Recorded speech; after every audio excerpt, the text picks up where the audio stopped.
ಪನಿತು ಪೇಳುವೆ ಪರಮ ಭಗವದ್ಭಕ್ತರಿದನಾದರದಿ ಕೇಳುವುದು. ಕಡು ಕರುಣಿ ನೀನೆಂದರಿದು ಹೇರುಡಲ ನಮಿಸುವೆ ನಿನ್ನಡಿಗೆ ಬೆಂಬಿಡದೆ ಪಾಲಿಸು ಪರಮ ಕರುಣಾ ಸಿಂಧು ಎಂದೆಂದು. ನಡು ನಡುವೆ ಬರುತ್ತಿಪ್ಪ ವಿಘ್ನವ ತಡೆದು ಭಗವನ್ನಾಮ ಕೀರ್ತನೆ ನುಡಿದು ನುಡಿಸೆನ್ನಿಂದ ಪ್ರತಿ ದಿವಸದಲ್ಲಿ ಮರೆಯದಲೇ. ಈ ಪರಿಯಲರಿ ತುಂಬ ನರ ನಿತ್ಯೋಪವಾಸಿನಿ ರಾಮಯ ನಿಷ್ಪಾಪಿ ನಿತ್ಯ ಮಹತ್ಸು ಯಜ್ಞಗಳಾಚರಿಸಿದವನು. ಪೋಪು ದಿಪ್ಪುದು ಬಪ್ಪುದೆಲ್ಲವೂ ರಮಾಪತಿಗಧಿಷ್ಠಾನವೆನ್ನು ಕೃಪಾಪಯೋನಿಧಿ ಮಾತನಾಲಿಸುತ್ತಿಹ ಜನನಿಯಂತೆ. ನೋಡಿ ಎಷ್ಟು ಸುಂದರವಾಗಿ ಹೇಳ್ತಾ ಇದ್ದಾರೆ. ಈ ಪರಿಯಲ್ಲಿ ಅರಿತು ಉಂಬ ನರ. ಈಗೇನು 11 ಪದ್ಯಗಳವರೆಗೆ ನಾವು ಹೇಳಿದ್ದೇವೆ. ಪದಾರ್ಥದಲ್ಲಿ ಪರಮಾತ್ಮ ಖಂಡ ಅಖಂಡ ರೂಪದಲ್ಲಿದ್ದಾನೆ. ಭೋಜ್ಯ ವಸ್ತುಗಳಲ್ಲಿ ಅಂತರ್ಗತನಾಗಿ ರಸರೂಪದಿಂದ ಇದ್ದಾನೆ. ಭೋಕ್ತೃಗಳಲ್ಲಿಯೂ ಪರಮಾತ್ಮ ಭಗವತ್ತನ್ನು ತಾನು ಇದ್ದು ತಾನು ತನ್ನ ಸ್ವಾಖ್ಯರಸವನ್ನು ತಿಂದು ನಮಗೆ ತಿನ್ನಿಸ್ತಾ ಇದ್ದಾನೆ.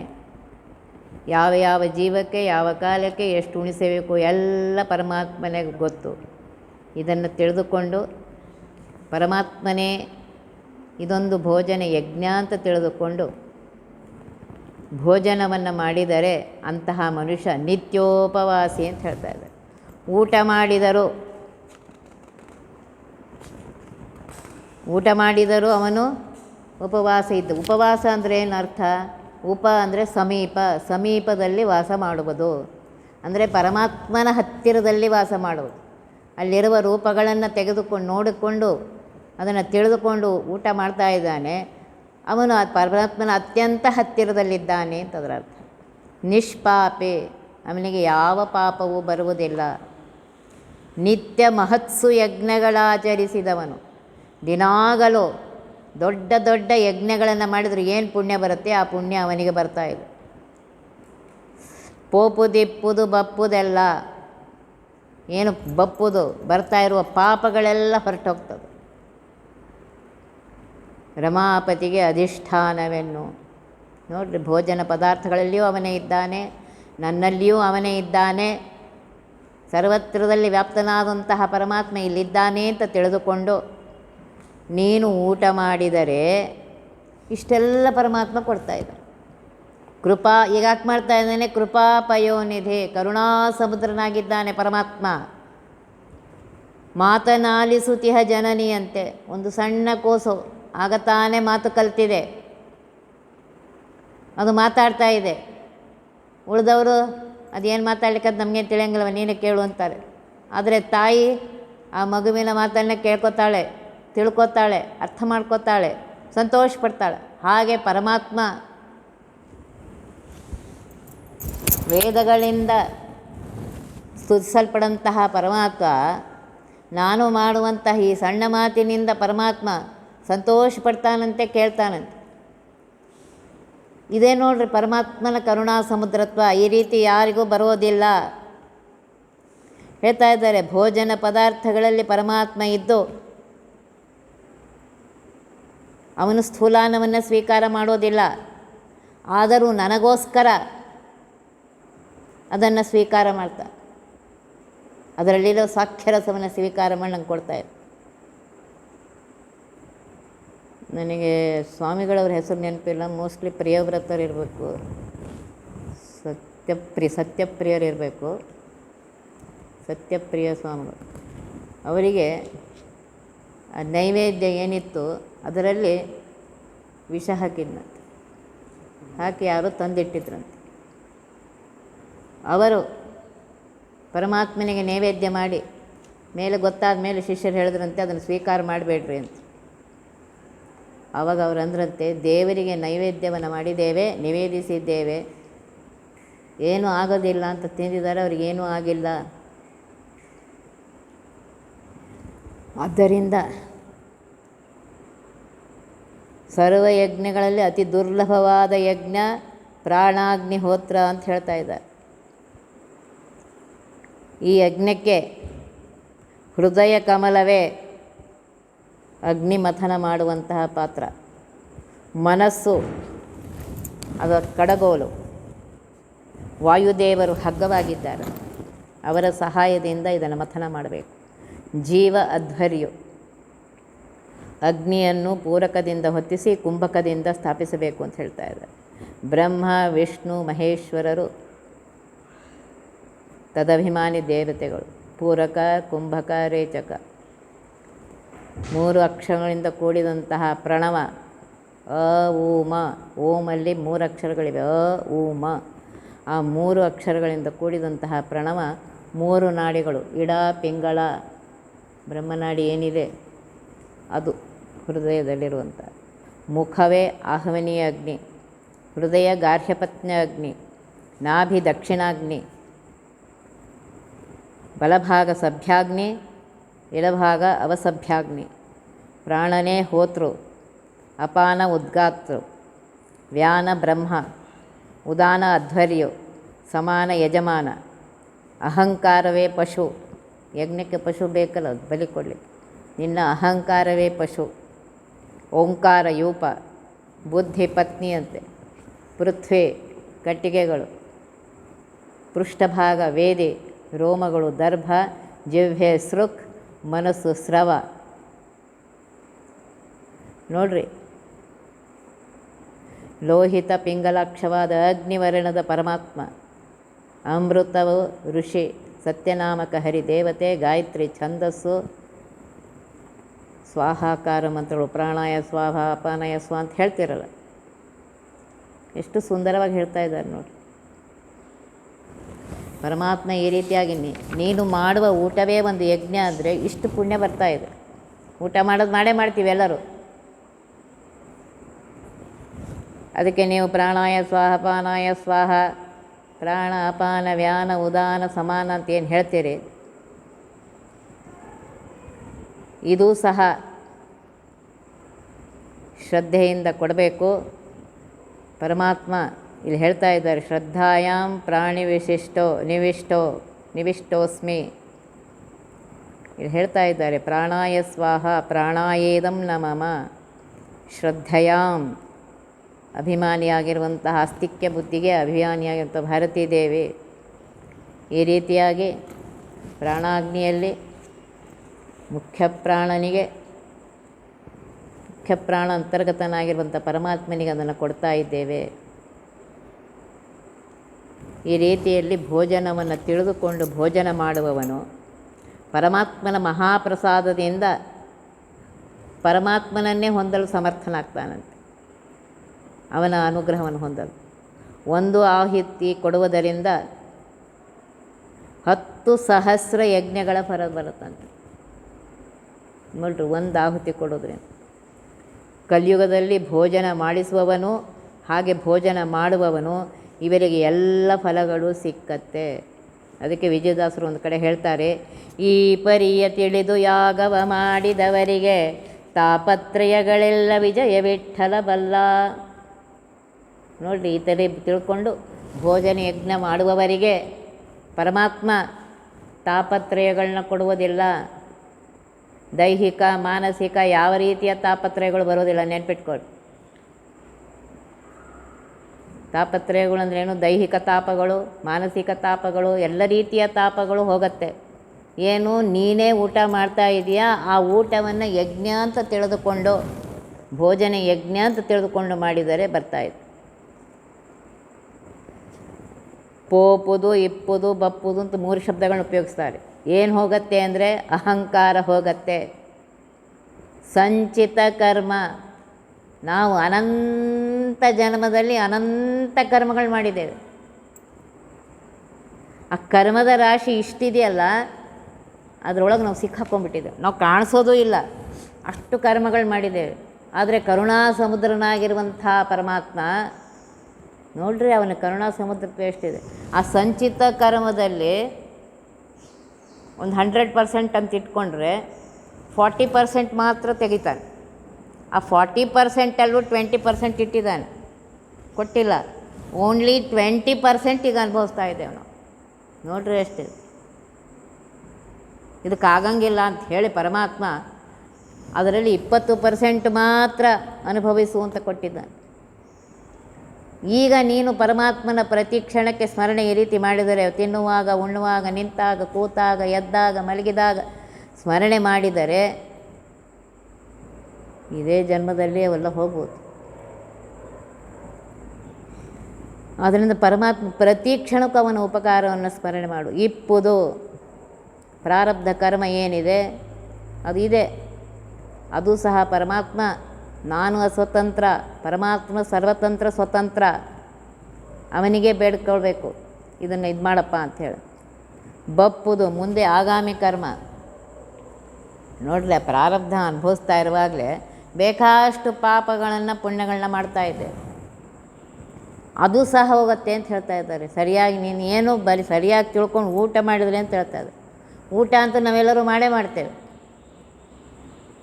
ಸರಿಯಾಗಿ ತಿಳಿದುಕೊಂಡು ಇದು ಭೋಜನ ಯಜ್ಞ, ಪ್ರಾಣ ಅಪಾನ ಉದಾನ ವ್ಯಾನ ಸಮಾನ ಇವರೇನು ವಾಯುದೇವರಿಗಿದ್ದಾರೆ ಅವರಿಗೆ ನೀವು ಮೊದಲು ಆಹುತಿಯನ್ನು ಕೊಟ್ಟು ಪರಮಾತ್ಮನಿಗೆ ನಮಸ್ಕಾರ ಮಾಡಿ, ಪರಮಾತ್ಮ ಇದು ನೀನು ಕೊಟ್ಟದ್ದು, ಇದು ನಿನಗೆ ಯಜ್ಞ ಅಂಥೇಳಿ ಅರ್ಪಣೆ ಮಾಡ್ತಾ ಇದ್ದೀನಿ ಅಂತ ಹೇಳಿ ಇಷ್ಟು ಪುಣ್ಯ ಬರ್ತಾಯಿದೆ. ಅದಕ್ಕೆ ಹೇಳೋದು ತಿಳಿದವರಿಗೆ ಅತಿ ಸುಲಭ ಹರಿಪೂಜೆ. ಪೂಜೆ ಭಾಳ ಕಷ್ಟ ಅಂತೀವಿ, ತಿಳಿದವರಿಗೆ ಪ್ರತಿ ಕ್ಷಣವೂ ನೀನು ಅವನ ಸ್ಮರಣೆ ಮಾಡ್ತಾ ಇದ್ದರೆ ಅದೆಲ್ಲ ಪೂಜೆನೇ ಆಗುತ್ತೆ. ಪರಿಪರಿ ಕೆಲಸವು ನಿನ್ನ ಮಹಾಪೂಜೆ, ನಿರುತ ಎನಗೆ ಕೊಡೋ ಪಾಂಡುರಂಗ.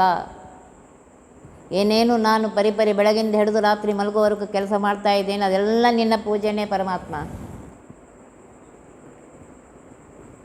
ಅಂತ ಹೇಳ್ತಾ ಇದ್ದಾರೆ. 6251 ರೂಪದೆ ಸಾರಭೋಕ್ತೃ ಅನಿರುದ್ಧ ದೇವನು ಅನ್ನಮಯ ನೆನಪ. 32,500 340 ರೂಪದಿ ತೋರುತಿಹ ಪ್ರದ್ಯುಮ್ನ ಜಗದೊಳು ಪ್ರಾಣಮಯನಾಗೆ. ಅನ್ನಮಯ ಕೋಶ, ಪ್ರಾಣಮಯ, ವಿಜ್ಞಾನಮಯ, ಮನೋಮಯ, ವಿಜ್ಞಾನಮಯ, ಆನಂದಮಯ ಪಂಚಕೋಶಗಳು. ಅನ್ನಮಯ ಕೋಶ, ಪ್ರಾಣಮಯ, ಮನೋಮಯ, ವಿಜ್ಞಾನಮಯ, ಆನಂದಮಯ ಕೋಶ. ಆ ಕೋಶದಲ್ಲಿ ನಾವು ಉಂಡಂತಹ ಅನ್ನವನ್ನು ಪರಮಾತ್ಮ ಯಾವ ರೀತಿ ವಿಭಾಗ ಮಾಡ್ತಾ ಇದ್ದಾನೆ ಅನ್ನೋದು ಹೇಳ್ತಾ ಇದ್ದಾರೆ. ಅನ್ನದಿಂದ ಪ್ರಚುರವಾದದ್ದು ಅನ್ನಮಯ ಕೋಶ. ಈ ಕೋಶಕ್ಕೆ 2 ಆವರಣ, ಅನಿರುದ್ಧಾವರಣ. ಅನಿರುದ್ಧಾವರಣಕ್ಕೆ 2 ಭಾಗ ಮಾಡ್ತಾ ಇದ್ದೇವೆ. ಮೊದಲನೇ ಆವರಣ ಪೃಥ್ವಿ, ಗಂಧ, ಘ್ರಾಣ, ಉಪಸ್ಥ ಇದೆ. 2ನೇ ಆವರಣದಲ್ಲಿ ಅಪ್ ಅಂದರೆ ನೀರು, ಅಪ್, ರಸ, ಜಿಹ್ವೆ, ಪಾಯು, ಈ ರೀತಿ ಇದೆ. ಈ 8ರಿಂದ ಯುಕ್ತವಾಗಿದ್ದೇ ಅನ್ನಮಯ ಕೋಶ. ಇದೇ ದೇಹಾಧಾರ ಕೋಶ. ಈ ಕೋಶ ನಮ್ಮ ದೇಹಕ್ಕೆ ಆಧಾರವಾಗಿದೆ.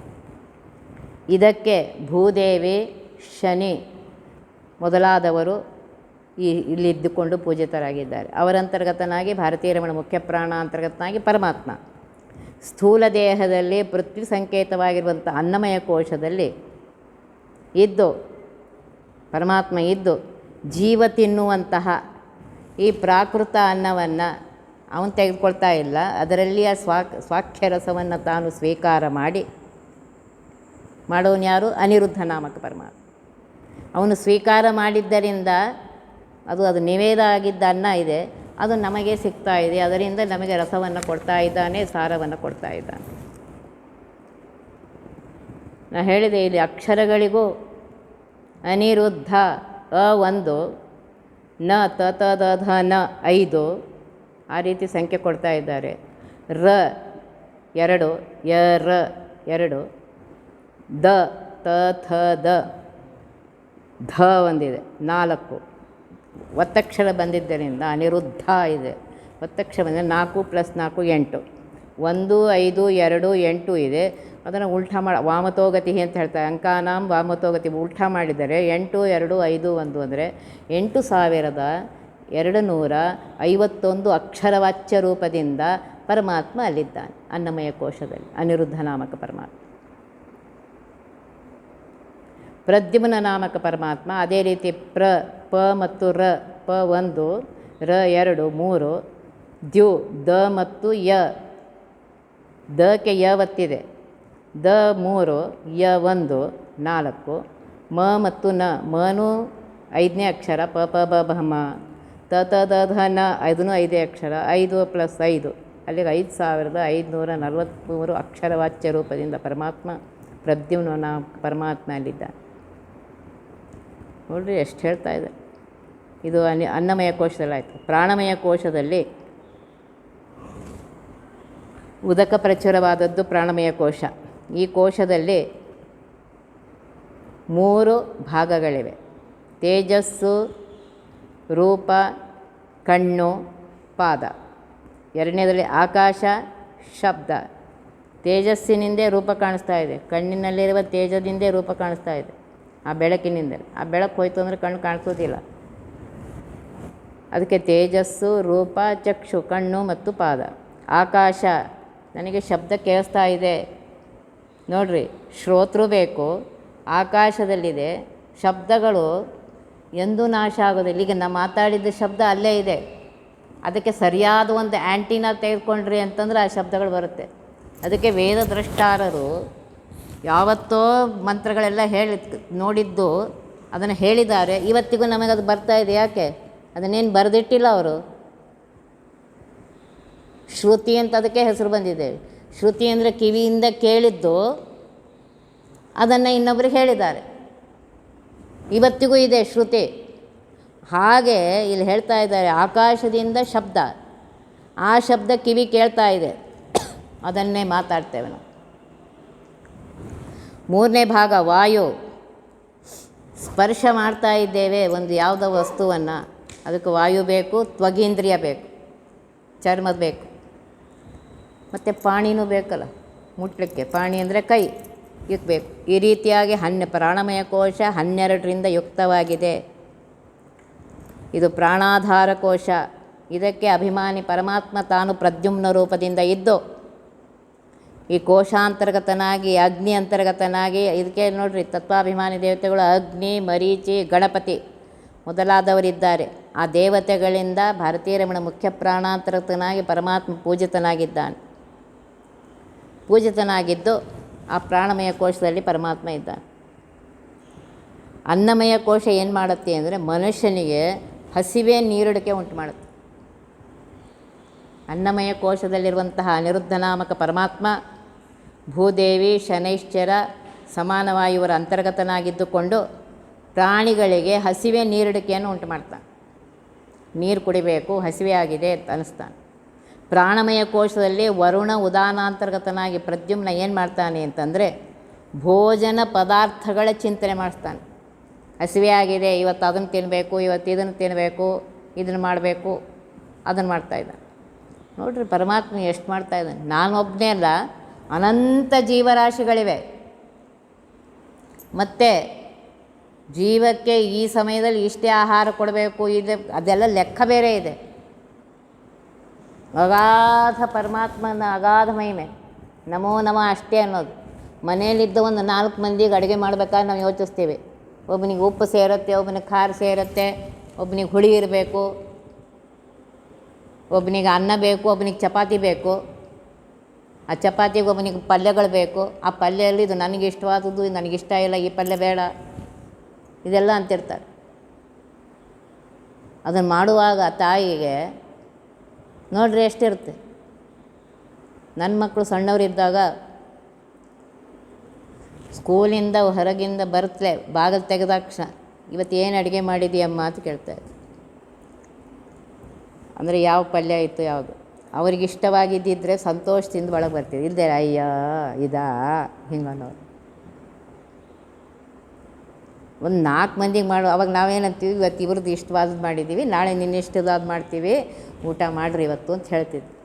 ಹಾಗೆ ಪರಮಾತ್ಮ ಒಂದು 4-5 ಮಂದಿಗೆ ಮಾಡೋಷ್ಟರಲ್ಲಿ ನಾವು ಹಿಂಗಾಗ್ತೀವಿ. ಪರಮಾತ್ಮ ಅನಂತ ಜೀವರಾಶಿಗಳಿದ್ದಾರೆ. ಮನುಷ್ಯರಷ್ಟೇ ಅಲ್ಲ, ಪ್ರಾಣಿಗಳು ಇವೆ, ಪಕ್ಷಿಗಳು, ಕೀಟ, ಕ್ರಿಮಿ, ಎಲ್ಲದಕ್ಕೂ ಎಲ್ಲ ಜೀವರಾಶಿಗಳು ಆಹಾರ ಕೊಡಬೇಕು ಅವನು. ಮತ್ತು ಅವರ ಕರ್ಮ, ಅವರ ಯೋಗ್ಯತೆಗೆ ಅನುಸಾರವಾಗಿ ಎಷ್ಟು ಕೊಡಬೇಕು ಅಷ್ಟೇ ಕೊಡಬೇಕು. ಇಷ್ಟೆಲ್ಲ ಪರಮಾತ್ಮ ಮಾಡ್ತಾ ಇದ್ದಾನೆ, ನಾವು ಇನ್ನೇನು ಮಾಡಲಿಕ್ಕೆ ಸಾಧ್ಯ ಇಲ್ಲ. ನಮೋ ನಮಃ. ಪರಮಾತ್ಮ ಅಗಾಧ ಮಹಿಮೆ ಉಳ್ಳವನು, ಇಷ್ಟೆಲ್ಲ ಮಾಡ್ತಾ ಇದ್ದಾನೆ ನೋಡಿ. ಹಸಿವೆ ನೀರುಡಿಕೆ ಉಂಟು ಮಾಡಿ, ಇಲ್ಲೇನೋ ಒಂದು ದಿವಸ ಅಡುಗೆ ಆಗ್ಯದ ಊಟ ಮಾಡು ಅಂದ್ರೆ ಇವತ್ತಿಲ್ಲ, ಯಾಕೋ ನನಗೆ ಹೊಟ್ಟೆ ಇದು ಸರಿಗಿಲ್ಲ, ನನಗೆ ಇವತ್ತು ಊಟ ಬೇಡ ಅಂತಾರೋ ಇಲ್ಲ ಹುಡುಗರು, ಇವತ್ತು ಹೊಟ್ಟೆ ಸರಿಗಿಲ್ಲ, ಏನೋ ಥರ ಗ್ಯಾಸ್ ಆಗ್ಯದೋ ಏನಾಗ್ಯದ, ನಮ್ಗೆ ಬೇಡ ಊಟ, ನೀವೆಲ್ಲ ಊಟ ಮಾಡಿರಿ ಅಂತಾರೆ ಇಲ್ಲ. ಅದನ್ನು ಮಾಡೋನು ಅವನೇ, ಹಸಿವೆ ಇಡ್ಸೋನು ಅವನೇ. ಈ ರೀತಿಯಾಗಿ ಪರಮಾತ್ಮ ತಾನು ಅನ್ನಮಯ ಕೋಶದಲ್ಲಿ ಪ್ರಾಣಮಯ ಕೋಶದಲ್ಲಿ ಇದ್ದು ನಮಗೆ ಹಸಿವೆ ನೀರುಡಿಕೆಯನ್ನು ಉಂಟು ಮಾಡಿ ನಮಗೆ ಆಹಾರವನ್ನು ತಿನ್ನಿಸಿ ಅದನ್ನು ಜೀರ್ಣ ಮಾಡಬೇಕು. ಎಲ್ಲ ಪರಮಾತ್ಮ ತಾನು ಮಾಡ್ತಾಯಿದ್ದ. 2 ಕೋಶದ ಒಳ ಹೊರಗೆ ಸಂಕರ್ಷಣೈದು ಸುಲಕ್ಷ62,000 ಶತರೂಪಗಳ ಧರಿಸೆ ಕರಸಿ ಕೊಂಬ ಮನೋಮಯನು ಎಂದರ ವಿದೂರನು 2,300 ಆದ ಮೇಲ್ನಾಲ್ಕಧಿಕ 70. ನೋಡ್ರಿ, ಕೋಶದ ಒಳಗೂ ಇದ್ದಾನೆ, ಹೊರಗೂ ಇದ್ದಾನೆ ಪರಮಾತ್ಮ. ಇಷ್ಟೆಲ್ಲ ಮಾಡ್ತಾ ಇದ್ದಾನೆ. ಸಂಕರ್ಷ ನಾಮಕ ಪರಮಾತ್ಮ ಇಲ್ಲಿ 2 ಆ ವರ್ಣಗಳನ್ನ ಹೇಳ್ತಾ ಇದೆ, ಭೇದಗಳನ್ನು.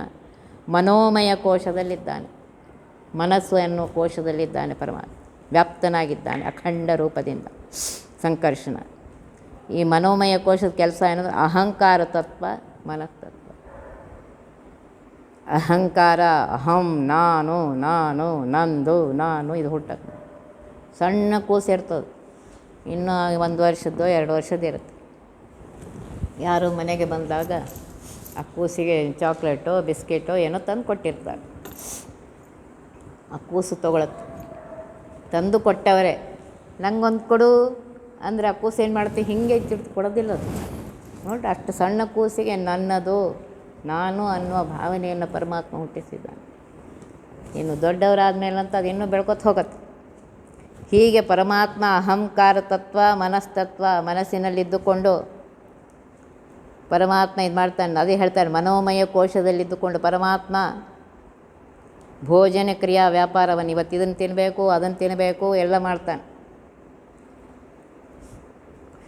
ಮನತತ್ವದಲ್ಲಿದ್ದುಕೊಂಡು.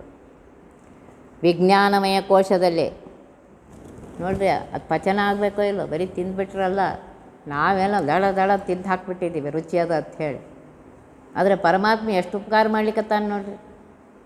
ಆ ಒಳಗಿದ್ದನ್ನು ಜೀರ್ಣ ಮಾಡಿ ಅದನ್ನು ಭಾಗ ಮಾಡಿ, ಯಾವ್ಯಾವ ವಿಟಮಿನ್ ಏನೇನಿದೆ ಅದನ್ನೆಲ್ಲ ಭಾಗ ಮಾಡಿ ಆಯಾ ದೇಹದ ಆಯಾ ಭಾಗಕ್ಕೆ ಅದನ್ನು ಕೊಟ್ಟು ಬೇಡವಾದದ್ದನ್ನು ಹೊರಗೆ ಹಾಕಿ ಇಷ್ಟು ಮಾಡ್ತಾಯಿದ್ದಾನೆ ಪರಮಾತ್ಮ. ಅದಕ್ಕೋಸ್ಕರ ಇದನ್ನು ಹೇಳ್ತಾ ಇದ್ದಾರೆ, 2 ಕೋಶದ ಒಳಗೆ ಅಹಂಕಾರ ತತ್ವ ಮತ್ತು ಈ ಕೋಶದಲ್ಲಿ ಪರಮಾತ್ಮ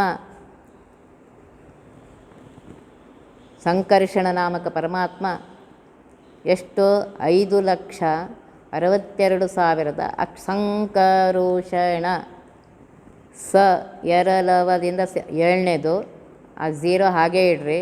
ಕ 1, ರ 2, ಶ 6, ಣ 5 ಟ ಅದನ್ನು ಉಲ್ಟಾ ಮಾಡಿದಾಗ 5,62,107 ಅಕ್ಷರವಾಚ್ಯ ಖಂಡರೂಪದಿಂದ ಸಂಕರ್ಷಣ ನಾಮಕ ಪರಮಾತ್ಮ ಮನೋಮಯ ಎಂದೆನಿಸಿಕೊಂಡು ಆ ಕೋಶದಲ್ಲಿ ಅಖಂಡವಾಗಿ ವ್ಯಾಪ್ತನಾಗಿದ್ದಾನೆ. ವಿಜ್ಞಾನಮಯ ಕೋಶದಲ್ಲಿ ವಾಸುದೇವ ನಾಮಕ ಪರಮಾತ್ಮ, ವಾಸುದೇವ ವ ಯರಲವ 4, ಸ 7, ದ ತ ತ ಧ 3, ವ 4 ಉಲ್ಟಾ ಮಾಡಿದಾಗ 4,374 ಅಕ್ಷರವಾಕ್ಷ ಖಂಡರೂಪದಿಂದ ವಾಸುದೇವ ನಾಮಕ ಪರಮಾತ್ಮ ವಿಜ್ಞಾನಮಯ ಅಂತ ಅನಿಸಿಕೊಂಡು ಆ ವಿಜ್ಞಾನಮಯ ಕೋಶದಲ್ಲಿ ವ್ಯಾಪ್ತನಾಗಿದ್ದುಕೊಂಡು ಅರವಿದೂರ. ನೋಡ್ರಿ, ಪರಮಾತ್ಮ ದೋಷರಹಿತ, ಇಷ್ಟೆಲ್ಲರಲ್ಲಿ ಇದ್ದಾನೆ ಮತ್ತು ಅವ್ರದ್ದೇನೋ ದೋಷ ಇಲ್ಲ. ಬೇರೆಯಾಗಿದ್ದು ಅವರವರ ಕರ್ಮದ ಫಲ ಅವರವರೇ ಉಣಿಸ್ತಾ ಇದ್ದಾನೆ. ತಾನು ಜ್ಞಾನಾನಂದಮಯನಾಗಿ ದೋಷ ದೂರನಾಗೇ ಇದ್ದಾನೆ. ಅರವಿದೂರ ಈ ರೀತಿಯಾಗಿದ್ದು ಎಲ್ಲರಲ್ಲೂ ಮಾಡ್ತಾ ಇದ್ದಾನೆ. ನೋಡಿ ಎಷ್ಟು ಉಪಕಾರ ಮಾಡ್ತಾ ಇದ್ದಾನೆ, ನೆನೆಸ್ಕೊಳ್ರಿ. ಹೇಳ್ತಾ ಇದ್ದಾರೆ, ಮನೋಮಯ ಕೋಶದಲ್ಲಿ ಇದು ತೇಜ ತತ್ವ ಪ್ರಚುರ ಕೋಶ. ಇದಕ್ಕೆ ಅಭಿಮಾನಿಗಳು ಅಹಂಕಾರ ತತ್ವಾಭಿಮಾನ, ಗರುಡ, ಶೇಷ, ರುದ್ರ ಇವರು ಅಭಿಮಾನಿಗಳಾಗಿದ್ದಾರೆ. ಪರಮಾತ್ಮ ಅಲ್ಲಿ ಭಾರತೀಯ ರಮಣ ಮುಖ್ಯ ಪ್ರಾಣಾಂತರ್ಗತನಾಗಿ ಸಂಕರ್ಷಣ ರೂಪದಿಂದ ಇದ್ದು ಭೋಜನ ಕ್ರಿಯೆ ವ್ಯಾಪಾರವನ್ನು ಮಾಡಿಸ್ತಾ ಇದ್ದಾನೆ. ವಿಜ್ಞಾನಮಯ ಕೋಶ ಇದು ವಾಯುತತ್ವ ಪ್ರಚುರ. ಬ್ರಹ್ಮ ಮತ್ತು ವಾಯುದೇವರು ಮಾತ್ರ ಇದಕ್ಕೆ ಅಭಿಮಾನಿಗಳು. ಪರಮಾತ್ಮ ಅಲ್ಲಿ ವಾಸುದೇವ ರೂಪದಿಂದ ಇದ್ದಾನೆ. ಇಲ್ಲಿ ಏನು ಮಾಡ್ತಾನೆ ಪರಮಾತ್ಮ ಅಂದರೆ ಪಚನ ಕ್ರಿಯೆ, ಜೀರ್ಣ ಮಾಡುವ ಕ್ರಿಯೆಯನ್ನು ಮಾಡ್ತಾ ಇದ್ದಾನೆ. ಆಮೇಲೆ ಅಂತಃಕರಣ ಅಂದರೆ ಏನು? ಗರುಡ, ಶೇಷ, ರುದ್ರ, ಅಂತಃಕರಣ ಮನಸ್ಸಿಗೆ ಅಂತ ಇದ್ದಾರೆ. ಇಷ್ಟೆಲ್ಲ ಪರಮಾತ್ಮ ಮಾಡ್ತಾ ಇದ್ದಾನೆ. ಇಲ್ಲಿ ಏನು ಹೇಳ್ತಾ ಇಲ್ಲ, ಪರಮಾತ್ಮನ ನೆನೆಸಿಕೊಂಡು ಪರಮಾತ್ಮ ಕೊಟ್ಟದ್ದನ್ನು ಪರಮಾತ್ಮನಿಗೆ ನಿವೇದನ ಮಾಡಿ ಸ್ವೀಕಾರ ಮಾಡಿ. ಹರಿಕೊಟ್ಟ ಕಾಲಕ್ಕೆ ಅನುಭವಿಸು, ಊಟ ಮಾಡಬೇಡ, ಉಪವಾಸಿರು ಅಂತ ಹೇಳಿಲ್ಲ. ಏಕಾದಶಿ ದಿವಸ ಉಪವಾಸಿರು. ಉಳಿದ ದಿವಸ ಪರಮಾತ್ಮ ಕೊಟ್ಟದ್ದನ್ನು ಪರಮಾತ್ಮನಿಗೆ ನಿವೇದನ ಮಾಡಿ. ಹಂಗಂಥೇಳಿ ಯಾವುದು ಬೇಡ ಅಂತ ಹೇಳಿದ್ರೆ ಅದನ್ನು ಬಿಡ್ರಿ. ಏನು ನೈವೇದ್ಯ ಮಾಡಬೇಕು ಅಂತ ಹೇಳಿದಾರೆ ಅದನ್ನು ಮಾತ್ರ ತಿನ್ನಿರಿ. ಆಯಾ ವರ್ಣ ಆಶ್ರಮಕ್ಕೆ ಹೇಳಿದ್ದಾರೆ ಈ ಆಹಾರ ಪದಾರ್ಥಗಳು ಅಂತೇಳಿ. ಅವುಗಳನ್ನು ಮಾತ್ರ ಪರಮಾತ್ಮನ ನಿವೇದನ ಮಾಡಿ ಅದನ್ನು ಸ್ವೀಕಾರ ಮಾಡು. ಭೋಜನ ಯಜ್ಞ ಅಂಥೇಳಿ ಸ್ವೀಕಾರ ಮಾಡು ಅಂತ ಹೇಳ್ತಾ ಇದ್ದಾರೆ. ರೂಪದಿಂ ವಿಜ್ಞಾನಮಯನೆಂದೀ ಪರೇರ್ಪೆಸರ ನಿಂದ್ವಾಸುದೇವನು ವ್ಯಾಪಿಸಿಹ ಮಹದಾತಿ ತತ್ವವ ತತ್ಪತಿಗಳೊಳಗೆ. ಈ ಪುರುಷ ನಾಮಕನ ಶುಭ ಸ್ವೇದ ಪಳನಿಸಿರ ಮಾಂಬತ ಬ್ರಹ್ಮ ಪರೋಕ್ಷಗಳಾದವರ ಲಿಂಗಾಂಗ ಕೆಳಿಸುವಳು. ಈ ರೂಪದಿಂದ ವಿಜ್ಞಾನಮಯ ಅಂತ ಅನಿಸಿಕೊಂಡು ಪರಮಾತ್ಮ ತಾನು, ವಾಸುದೇವ ನಾಮಕ ಪರಮಾತ್ಮ ತಾನು ವಿಜ್ಞಾನಮಯ ಕೋಶದಲ್ಲಿದ್ದು ಅದಕ್ಕೆ ಮಹತ್ತತ್ವ ಅಭಿಮಾನಿಯಾಗಿದೆ. ಆ ಅಭಿಮಾನಿಗಳು ವಾಯುದೇವರು ಮತ್ತು ಬ್ರಹ್ಮದೇವರು. ಅವರಲ್ಲಿ ಇದ್ದುಕೊಂಡು ಪುರುಷ ಅಂತ ಅನಿಸಿಕೊಂಡು ಪರಮಾತ್ಮ ಅಲ್ಲಿದ್ದಾನೆ. ಮಹಾಲಕ್ಷ್ಮೀ ದೇವಿ ಪರಮಾತ್ಮನ ಸ್ವೇದಾಪಳನಿಸೆ. ನೋಡ್ರಿ, ಪರಮಾತ್ಮನ ಅವನಿಗೆ ಬೆವರು ಅಂದರೆ ನಮ್ಮಂಥ ಬೆವರಲ್ಲ. ಪರಮಾತ್ಮನಿಂದ ಬಂದವಳು. ಒಂದು ಹನಿ ನೀರು ಬಂತಂತೆ, ಆ ನೀರಿಂದೇ ಮಹಾಲಕ್ಷ್ಮಿ ಬಂದಿದ್ದಾಳು. ಸ್ವೇದಾಪಳನಿಸಿ ರಮಾಂಬ ಮಹಾಲಕ್ಷ್ಮೀ ದೇವಿಯು ನೋಡ್ರಿ, ಬ್ರಹ್ಮಾಪರೋಕ್ಷಿಗಳಾದವರ ಲಿಂಗಾಂಗ ಕೆಡಿಸುವಳು. ಲಿಂಗಭೇದ ಆಗುವವರೆಗೂ ಮೋಕ್ಷವಿಲ್ಲ. ಮೊದಲು ಸ್ವರೂಪ ಶರೀರ, ಅದಕ್ಕೆ ಅಂಟಿಕೊಂಡಿಯೇ ಲಿಂಗ ಶರೀರ ಇದೆ. ಸ್ವರೂಪ ಶರೀರ ಅಂದ್ರೆ ಅಕ್ಕಿ ಅಂತ ಇಟ್ಕೊಳ್ರಿ. ಆ ಭತ್ತಕ್ಕೆ ಮೇಲೆ ಒಂದು ಸಿಪ್ಪೆ ಇರ್ತದೆ ನೋಡ್ರಿ, ಅದು ಲಿಂಗ ಶರೀರ. ಅದು ಅಂಟ್ಕೊಂಡೇ ಇದೆ, ಅದು ಲಿಂಗ ಶರೀರ. ಅದಾದಮೇಲೆ 24 ಸೂಕ್ಷ್ಮ ತತ್ವಗಳಿಂದ ಕೂಡಿದ ಅನಿರುದ್ಧ ಶರೀರ. ಅದಾದಮೇಲೆ ಕಾಣಿಸುವಂತಹ ಸ್ಥೂಲ ಶರೀರ. ಆ ಲಿಂಗಭಂಗ ಆಗುವವರೆಗೂ ಮೋಕ್ಷ ಇಲ್ಲ. ಲಿಂಗಭಂಗ ಹೇಗೆ ಮಾಡ್ತಾ ಇದ್ದಾಳೆ ಅಂದರೆ ಹೇಳಿದ್ರೆ, ಪರಮಾತ್ಮನ ಒಂದು ಸ್ವೇದದಿಂದ ಬೆವರಿಂದ ಹುಟ್ಟಿದ್ದು ವಿರಜಾ ನದಿ ಹುಟ್ಟಿದೆ. ಅದು ಅಲ್ಲಿದೆ, ಮೇಲೆ ಇದೆ ಪರಮಾತ್ಮನ ಇದು ವಿರಜಾ ನದಿ. ಮಹಾಲಕ್ಷ್ಮೀ ದೇವಿ ಏನು ಮಾಡ್ತಾಳೆ ಅಂದರೆ ಅಪರೋಕ್ಷ, ಅದೇನು ಯಾರು ಮೋಕ್ಷಕ್ಕೆ ಹೋಗಬೇಕು ಅಂಥವರನ್ನು ಆ ನದಿಯಲ್ಲಿ ಮುಳುಗಿಸ್ತಾಳಂತ. ಅದು ಏನು ಸೀದೆ ಲಿಂಗ ಶರೀರ ಅದು ಬಿಟ್ಕೊಳತ್ತಂತ.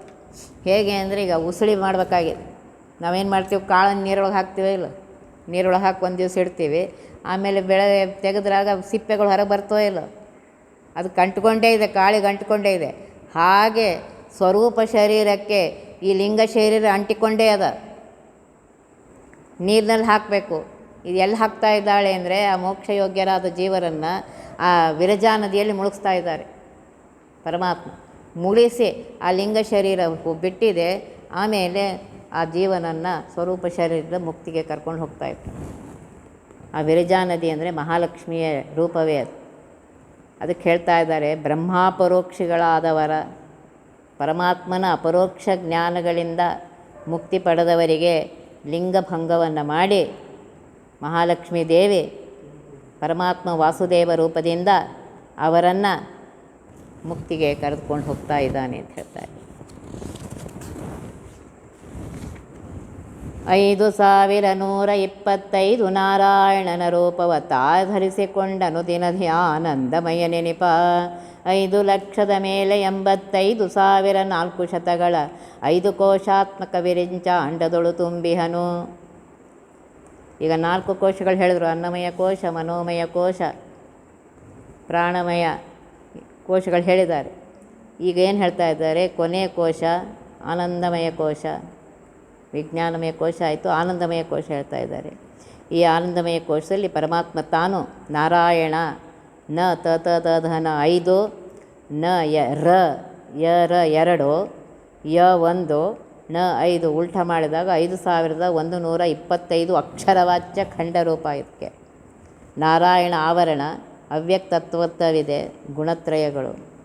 ಇಲ್ಲಿ ಪರಮಾತ್ಮ ತಾನಿದ್ದು ಆ ಜೀವರನ್ನು ಪರಮಾತ್ಮ ತಾನು ಮೋಕ್ಷಕ್ಕೆ ಕರೆದುಕೊಂಡು ಹೋಗ್ತಾನೆ ಅಂತ ಹೇಳ್ತಾ ಇದ್ದಾರೆ. ಅದನ್ನು ನಾಳಿನ ದಿವಸ ವಿವರವಾಗಿ ತಿಳಿದುಕೊಳ್ಳೋಣ.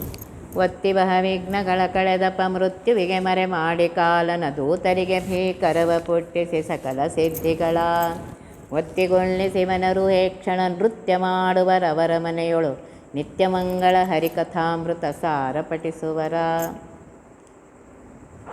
ಫಲಸ್ತುತಿಯ ಒಂದು ಭಾಗ ಹೇಳ್ತಾ ಇದ್ದೇನೆ ನಿಮಗೆ.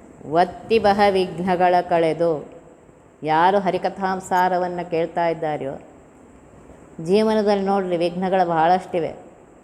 ಏನೋ ಅದರಲ್ಲಿ ಒಳ್ಳೆ ಕೆಲಸ ಮಾಡ್ತೀನಿ ಅಂದರೆ ಭಾಳ ವಿಘ್ನಗಳು, ಕೆಟ್ಟ ಕೆಲಸ ಮಾಡ್ತೀನಿ ಅಂದರೆ ಒಂದು ವಿಘ್ನ ಬರೋದಿಲ್ಲ, ಒಳ್ಳೆ ಕೆಲಸ ಮಾಡ್ತೀನಿ ಅಂದರೆ ವಿಘ್ನಗಳು ಬರುತ್ತೆ. ಅಂತಹ ಒತ್ತಿಬಹ ಅಂದರೆ ಬಹಳಷ್ಟು, ಒಂದಲ್ಲ ಅನೇಕ ವಿಘ್ನಗಳು ಬರೋದನ್ನು ಒತ್ತಿಬಹ ವಿಘ್ನಗಳ ಕಳೆದು ಪರಮಾತ್ಮ ಹರಿಕಥಾಂಸಾರ ಕೇಳೋದ್ರಿಂದ ಅದನ್ನು ನಿವಾರಣೆ ಮಾಡ್ತಾನೆ. ಅಪಮೃತ್ಯುವಿಗೆ ಮರೆ ಮಾಡಿ, ನೋಡ್ರಿ ಮಹಾನುಭಾವರ ದ್ರೋಹ ಮಾಡಿದರೆ, ಪುಣ್ಯವಂತರ ದ್ರೋಹ ಮಾಡಿದರೆ ಅಪಮೃತ್ಯು ಬರುತ್ತೆ. ದೊಡ್ಡವರಿಗೆ ಎಂದೂ ದ್ರೋಹ ಮಾಡಲಿಕ್ಕೆ ಹೋಗಬೇಡ್ರಿ, ಅವನ ಮನಸ್ಸನ್ನು ಇದು ಮಾಡಲಿಕ್ಕೆ ಹೋಗಬೇಡ್ರಿ, ಅಪಮೃತ್ಯು ಬರುತ್ತೆ. ಅಂತಹ ಅಪಮೃತ್ಯುವನ್ನು ಮರೆ ಮಾಡ್ತಾನಂತೆ ಪರಮಾತ್ಮ. ಯಾಕೆ ಅಂದರೆ ದೊಡ್ಡವರ ದ್ರೋಹದಿಂದ ಈಗಂತೂ ಬಂತು ಅಪಮೃತ್ಯು. ಅದು ಏನು ಉಳಿದಿದೆ ನೋಡ್ರಿ, ಅದನ್ನು ಮತ್ತೆ ನರಕಾದಿಗಳನ್ನೆಲ್ಲ ಅನುಭವಿಸಿ ಅದು ಮತ್ತೆ ಹುಟ್ಟಬೇಕು, ಹುಟ್ಟಿ ಅದನ್ನು ಮಾಡಲಿಕ್ಕೆ ಬೇಕು, ಅನುಭವಿಸ್ಲಿಕ್ಕೆ ಬೇಕು. ಒತ್ತಿಬಹ ವಿಘ್ನಗಳೆದು ಅಪಮೃತ್ಯುವಿಗೆ ಮರೆ ಮಾಡಿ ಕಾಲನ ದೂತರಿಗೆ ಭೀಕರವ ಪುಟ್ಟಿಸಿ. ಕಾಲನ ದೂತ ಅಂದರೆ ಯಮನ ದೂತರು. ಯಮನ ದೂತರು ಹತ್ತಿರ ಬರೋದಿಲ್ಲಂತೆ. ಹರಿಕಥಾಮೃತ ಸಾರವನ್ನು ಕೇಳಿದ್ದಾರೆ, ಯಾವಾಗಲೂ ನೆನಪು ಮಾಡ್ಕೋತಾ ಇದ್ದಾರೆ, ಸ್ಮರಣೆ ಮಾಡ್ಕೋತಾ ಇದ್ದಾರೆ ಅಂದರೆ ಯಮನ ದೂತರ ಹತ್ರ ಬರೋದಿಲ್ಲ. ಕಾಲನ ದೂತರಿಗೆ ಭೀಕರವ ಪುಟ್ಟಿಸಿ. ಒತ್ತಿಬಹ ವಿಘ್ನಗಳ ಕಳೆದಪ ಮೃತ್ಯುವಿಗೆ ಮರೆ ಮಾಡಿ ಕಾಲನ ದೂತರಿಗೆ ಭೀಕರವ ಪುಟ್ಟಿಸಿ ಸಕಲ ಸಿದ್ಧಿಗಳ ಎಲ್ಲ ಒಳ್ಳೆಯದನ್ನು ತರ್ತಾನೆ. ಒತ್ತಿಗೊಳ್ಳಿಸಿ ಎಲ್ಲ ಶುಭ ಅನ್ನ ಪರಮಾತ್ಮ ತಗೋ ತಗೋ ಅಂತ ಹೇಳಿ ನಮ್ಗೆ ತುಂಬ್ಕೊಳಿಕ್ಕಾಗಂಗಿಲ್ಲ. ಛಪ್ಪರ್ ಫಾಡ್ಕೆ ದೇಗ ಅಂತಾರೆ ನೋಡ್ರಿ ಹಿಂದಿ ಒಳಗೆ. ಭಗವಾನ್ ದೇಗ ಆಯ್ತು, ಛಪ್ಪರ್ ಫಾಡ್ಕೆ ದೇಗ, 2 ಕೈ ಸಾಕಾಗೋದಿಲ್ಲ. ಯಾಕೆಂದರೆ ಪೂರ್ತಿ ಇದು ಕೊಟ್ಬಿಟ್ಟಿದ್ದ. ಒತ್ತಿಗೊಳ್ಳಿಸಿ ವನರುಹೇ ಕ್ಷಣ, ಕಮಲದಂತಹ ಕಣ್ಣುಳ್ಳಂತಹ ಕೃಪಾ ಸಮುದ್ರನಾದ ಪರಮಾತ್ಮ ನೃತ್ಯ ಮಾಡುವರವರ ಮನೆಯೊಳು. ಪರಮಾತ್ಮ ಅವ್ರ ಮನೇಲಿ ಯಾವಾಗ ನೃತ್ಯ ಮಾಡ್ತಾನೆ ಮನುಷ್ಯ? ಕುಣಿತಾನೆ ಯಾವಾಗ ಹೇಳ್ರಿ? ಸಂತೋಷ ಆದಾಗ ಕುಣಿತಾನೋ ಇಲ್ಲ ಗೊತ್ತೇ ಆಗೋದಿಲ್ಲ. ಸಂತೋಷ ಆಯಿತು ಅಂದರೆ ಥೈ ಕುಣಿತಾನೆ. ರಿಸಲ್ಟ್ ಒಂದು ದಿವಸ ಪಾಸ್ ಆಗೀನಿ ಅಂತಂದರೆ ಹೆಂಗೆ ಕುಣಿತದ ಹೊರಗೆ ಎಲ್ಲ ಹೋಗಿ ಅವರಿಗೆಲ್ಲ ಹೇಳಿ ಇವ್ರಿಗೆ ಹೇಳಿ ನಾ ಪಾಸಾಗಿನಿ ಹೇಳ್ತಾ ಇದ್ರು. ನಾ ಪಾಸಾಗಿನಿ ಅದು ನಾನು ಪಾಸಾಗಿದ್ದೀನಿ ಅಂದ್ಬಿಟ್ಟು ನಾ ಪಾಸಾಗಿದ್ದೆ ಹೆಂಗೆ ಸಂತೋಷ ಕುಣಿತಾನೆ ಹಾಗೆ ನೃತ್ಯ ಪರಮಾತ್ಮ ಅವರ ಮನೆಯಲ್ಲೇ ಯಾರು ಪರಮಾತ್ಮನ ನಾಮವನ್ನು ತೆಗೆದುಕೊಳ್ತಾ ಇದ್ದಾರೆ, ಸ್ಮರಣೆ ಮಾಡ್ತಾ ಇದ್ದಾರೆ, ಅವ್ರ ಮನೇಲಿ ಪರಮಾತ್ಮ ಕುಣಿತಾನಂತೆ. ಅವನು ಸಂತೋಷದಿಂದ ಕುಣಿತಾನೆ. ಪರಮಾತ್ಮ ಕುಣಿದ್ಮೇಲೆ ಏನು ಕಡಿಮೆ ಇದೆ ಅವ್ರಿಗೆ ಹೇಳ್ರಿ. ನಿತ್ಯ ಮಂಗಳ ಹರಿಕಥಾಮೃತ ಸಾರ ಪಠಿಸುವರ. ಹರಿಕಥಾಂಸಾರ ಅತ್ಯಂತ ಮಂಗಲಕರವಾದ ಗ್ರಂಥ. ಯಾರು ಅದನ್ನು ದಿನಾಗಲೂ ಪಠಿಸುತ್ತಾರೆಯೋ ಕೇಳುತ್ತಾರೆಯೋ ಅಂಥವರಿಗೆ ಪರಮಾತ್ಮ ಎಲ್ಲ ಒಳ್ಳೆಯದನ್ನು ಮಾಡ್ತಾನೆ. ಅಲ್ಲ ಅನುಮಾನವೇ ಪಡಬೇಡಿ. ಕೂತು ಹೇಳಿಸ್ತಾ ಇದ್ದಾನೆ, ಕೇಳಿಸ್ತಾ ಇದ್ದಾನೆ ಅಂದರೆ ಅನುಗ್ರಹ ಮಾಡಲಿಕ್ಕೆ ಪರಮಾತ್ಮ ಮಾಡ್ತಾ ಇದ್ದಾನೆ. ಅನುಗ್ರಹ ಮಾಡಿಯೇ ಮಾಡ್ತಾನೆ.